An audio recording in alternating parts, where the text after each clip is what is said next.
बिस्मिल्लाहिर्रहमानिर्रहीम। अस्सलाम वालेकुम तालिबात। सेकेंड ईयर आपका आज का सबक है हिस्सा नसर से बेगम अख्तर रियाजुद्दीन का सफ़रनामा हवाई। इससे पेशतर आप ये सबक पढ़ चुके हैं और इसको रिवाइज़ भी कर चुके हैं। आज हम फिर से इसको देखेंगे कि इसमें अगर कोई इबहम बाकी रह गया हो तो उसको भी हम आज देख लें। तो बच्चों, सफ़रनामा पहले हम देखते हैं कि मैंने आपसे बोला कि सफ़रनामा, तो इस कहानी के सिर्फ सफ़रनामा है, यानी बेगम अख्तर रियाजुद्दीन के सफ़रनामे में से ये एक मुख्तसर इक़्तिबास आपके सिलेबस में शामिल है और वो सफ़रनामा है धनक पर कदम। सफ़रनामा बच्चों सफ़र का हाल होता है। जो कोई भी मुसन्निफ़ कहीं का भी सफ़र करता है तो वो वहाँ के हालात अपने क़ारीन से बयान करता है और उसको एक सफ़रनामे की उसको एक किताबी शक्ल में वो शाया करता है। तो सफ़र के हाल को सफ़रनामा कहा जाता है, जिसमें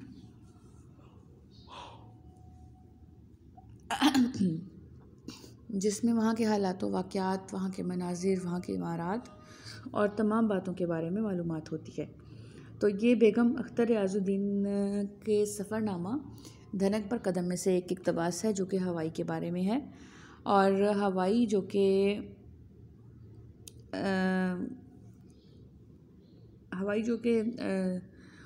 टोक्यो से आगे यानी कि जापान में मौजूद है एक जज़ीरा और बेहद खूबसूरत जज़ीरा है जहाँ पर बेगम अख्तर रियाजुद्दीन गई हैं अपनी फ़ैमिली के साथ और वहाँ पर उन्होंने क्या क्या देखा वो उसका ज़िक्र हमसे करती हैं। तो शुरू के पैराग्राफ में देखिए कि बेगम अख्तर रियाजुद्दीन अपने सफ़र करने की जो उनकी लगन है, उनका शौक़ है, उसको बयान करती हैं कि वो बताती हैं कि हमेशा सफ़र पर जाने का उनको शौक़ रहा है और अच्छे सफ़र उनको हमेशा अपनी तरफ मुतवज्जो करते रहे हैं और वो सफ़र इख्तियार करती रही हैं। और इसी तरह से ना सिर्फ सफ़र इख्तियार करना बल्कि सफ़र के लिए रखते सफ़र बांधना भी उनका मशगला है। वो अपने बारे में कहती हैं कि 2 मिनट में वो घर बांध कर स्टोर में बंद कर देती हैं और सफ़र पर निकल पड़ती हैं। तो और फिर ये भी कि जब किसी इंसान को सफ़र करने की आदत हो, सफ़र उसकी गोटी में मौजूद हो, तो फिर वो कुछ नहीं देखता। अब वो बताती हैं कि वो गई लेकिन उनकी जो लड़कियां थीं उनके इम्तिहान थे और उन्होंने बाद में आना था। तो एक बच्ची जो थी वो उनके साथ थी और 2 बेटियां जो थी उनके इम्तिहान थे और उन्होंने बाद में आना था। इसके बाद फिर वो कहती हैं कि मैं वहाँ जाने से पहले कलकत्ते गई जो कि मेरी जाए पैदाइश है। और फिर उसके बारे में उन्होंने बयान किया है कि कलकत्ते अल्लाह ताला किसी को ना लेके जाए क्योंकि वहाँ पर पुलिस ने उन्हें काफ़ी धक्के खिलवाए। फिर यहाँ उन्होंने गालिब का जिक्र किया है कि गालिब ने कहा था कि हिंदुस्तान में कस्टम ऑफिसर और बनिया पुलिस से पहले किसी ने अगर कुछ देखा हो तो देखा हो, उसके बाद तो इसके अलावा कुछ नहीं है।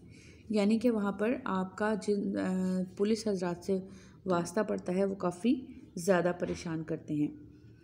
फिर इसके बाद वो अपनी जान छुड़ाने के बाद हांगकांग जाती हैं। हांगकांग जाने के बाद जिक्र करती हैं कि वहाँ जाकर तबीयत खुश हो जाती है। ताज़ा दम होने के बाद वो टोक्यो रवाना होते हैं।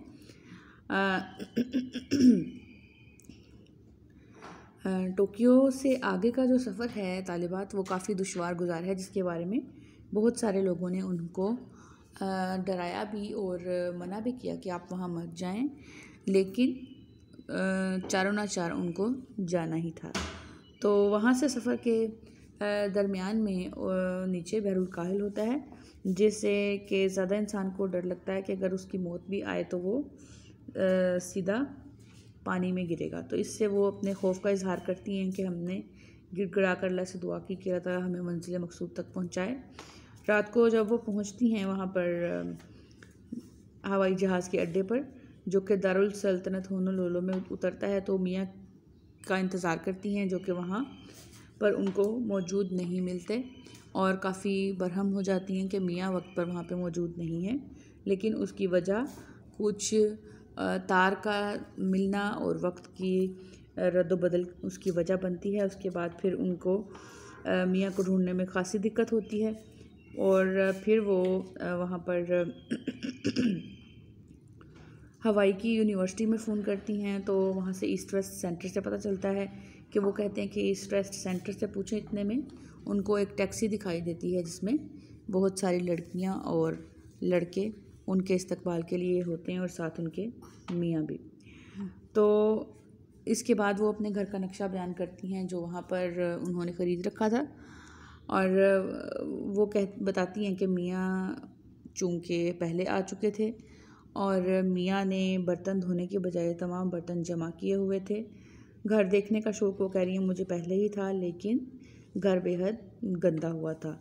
तो हम मियाँ ने नए बर्तन निकाल कर इस्तेमाल किए और इस तरह दर्जनों कपड़े भी और बर्तन भी इकट्ठे हो चुके थे। फिर इसके बाद वो जिक्र करती हैं कि हमने बातचीत करने में काफ़ी शोर शराबा किया जिससे हमसाये काफ़ी घबराए और उन्होंने हमें तंबीह की कि अब आवाज़ आपकी नहीं आनी चाहिए। हम सब खामोश हो गए और फिर हम लोग अपने अपने कमरों में जाकर सो गए। इसके बाद वो बयान करती हैं कि उन्होंने घर की सफाई की बेटी के साथ मिलकर, और मियाँ की ड्यूटी जो थी वो कार ख़रीदने की थी और कार को ड्राइव करने की थी। इन्होंने अपनी अपनी ड्यूटियाँ बांट रखी थी। बीवी घर का काम करेंगी और अपना बाहर जाकर यूनिवर्सिटीज़ की लाइब्रेरियों में किताबें पढ़ेंगी, और शोहर जो हैं वो जहाँ कहीं भी जाना हो वहाँ लेकर जाएंगे। इसके अलावा तालिबात जो बेसिकली हवाई में ईस्ट वेस्ट सेंटर है वो तुलबा को ये मौका फ़राहम करता है, मशरिक़ और मगरिब के तुलबा को, कि वो वहाँ आएँ और अपनी रिसर्च करें। ख़ास तौर पर अगर आप देखें कि हवाई एक जज़ीरा है तो वहाँ पर ये जो आबी जानवर हैं इनके बारे में काफ़ी रिसर्च होती है। इसके अलावा भी मुख्तलिफ़ टॉपिक्स पर, तो अगर लोग वहाँ पर रिसर्च करें उनको एक हैंडसम अमाउंट दी जाती है जिससे वो वहाँ पर अपना गुज़र बसर करते हैं। वहाँ पर रहने की जगह दी जाती है कुछ अरसे के लिए, और अगर वो वहाँ पर कोई तहकीक करते हैं तो फिर उसको छापा भी जाता है। तो इसके बारे में बेगम अख्तर रियाजुद्दीन बताती हैं कि शाम को जज़ीरे का हम अव्वलीन मुआयना करने गए, और यहाँ से बच्चों मैं ये पैराग्राफ पढ़ती हूँ जो कि बेहद खूबसूरत है जज़ीरे के बारे में, कि ढलते सूरज में बहरुल काहिल करवटें बदल रहा था और चारों तरफ ज़मुर्द की आमरियत मुस्तहकम थी। ताहद नज़र सब्ज़ा ही सब्ज़ा, यूँ एहसास हुआ कि जज़ीरे ओआहू में कोहना मश्क कायनात नए सिरे से शबाब पर आई है। इसके नन्हे मुन्ने रकबे में फ़ितरत का हर रंग हर अंग पाया जाता है। समंदर यहाँ अमीक तर होता चला गया है। ये जनूबी यूरोप के आबी किनारों से ज़्यादा नीला और चमकीला है। दोपहर के वक्त इस नीलम की भड़क आंखों को खेरा कर देती है। मैंने वजदानी हुस्न में इस तरह डूबे हुए साहिल बहुत कम देखे हैं। तो बच्चों ये साहिल का मुख्तसर खूबसूरत नक्शा है जो कि हमारे तख़य्युल में भी एक तस्वीर खींचता है कि बेहद खूबसूरत साहिल जिसमें चमकता हुआ पानी खूबसूरत जो कि नीले रंग का है, और इसके अलावा हर तरफ फैला हुआ सब्ज़ा, और सब्ज़े को उन्होंने ज़मुरद से तशबीह दी है। ज़मुरद एक कीमती पत्थर जो कि सब्ज़ रंग का होता है, तो चमकदार खूबसूरत कीमती पत्थर। इसी तरह से जब सब्ज़े पर पड़ती हैं सूरज की शुआएं तो वो भी चमकदार हो जाता है और ख़ूबसूरत तरीन दिखता है। अगले दिन फिर वो कहती हैं कि हमने पिकनिक मनाई और ये जगह मुझे बहुत भाई, और वो जगह कौन सी थी? हनुमाबे। वहाँ पर उन्होंने पिकनिक मनाई। वो कहती हैं कि मेरा दिल करता जब भी तो मैं वहाँ पर दौड़ी चली जाती। इसके बारे में फिर वो बयान करती हैं कि कुदरत ने अपने हुस्न के लंगर यहाँ जारी कर दिए। हर तरफ हुस्न ही हुस्न है, बेशुमार खूबसूरती है। फिर सुपरमार्केट का जिक्र करती हैं जहाँ पर वो घर का सामान ख़रीदने के लिए गई, और बेहद बड़ी सुपरमार्केट है जहाँ पर अगर आपने कुछ ना भी ख़रीदना हो तब भी आपके बटुए खाली हो जाते हैं। वहाँ पर बच्चों के लिए भी एक जगह बनाई गई है कि ख़वातीन अपने बच्चों को वहाँ ठहराएं और आराम से अपने लिए शॉपिंग करें। और ये जो इदारा है ये ख़वातीन को उधार भी फ़राहम करता है, तो वो ख़वातीन जो कि नहीं भी ख़रीदने की गरज से आती वो यहाँ से बहुत कुछ ख़रीद कर चली जाती हैं। और ये जो सुपर मार्केट है इसमें जाकर औरत की आंखें और बटुए दोनों खुल जाते हैं। आप देखेंगे बच्चों कि सफ़रनामे में आपको हल्का हल्का मजाक का और हल्का फुल्का सा रंग भी दिखाई देता है, जो कि बहुत खुशगवार है। इसके बाद मियाँ ने कह रही हैं कुछ घर का सामान ख़रीद लिया था, और इसमें टीवी भी शामिल था, कार भी जो कि बहुत पुरानी थी। आगे वो उसका जिक्र करती हैं कि उस कार को चलाना एक बहुत ही मुश्किल और दिक्कत तलब काम था, जो कि सिर्फ मियाँ ही कर सकते थे, क्योंकि उसके पुर्जे जो हमारे यहाँ कारें होती हैं उनसे मुख्तलिफ थे। और टीवी भी ऐसा था कि जो कभी चलता कभी बंद होता, और जब चलता भी तो तब भी वो ठीक तरह से नहीं चलता था। फिर ईस्ट वेस्ट सेंटर का जिक्र बच्चों मैंने आपसे किया, जो कि अमेरिका की फेडरल हुकूमत ने खोल रखा है।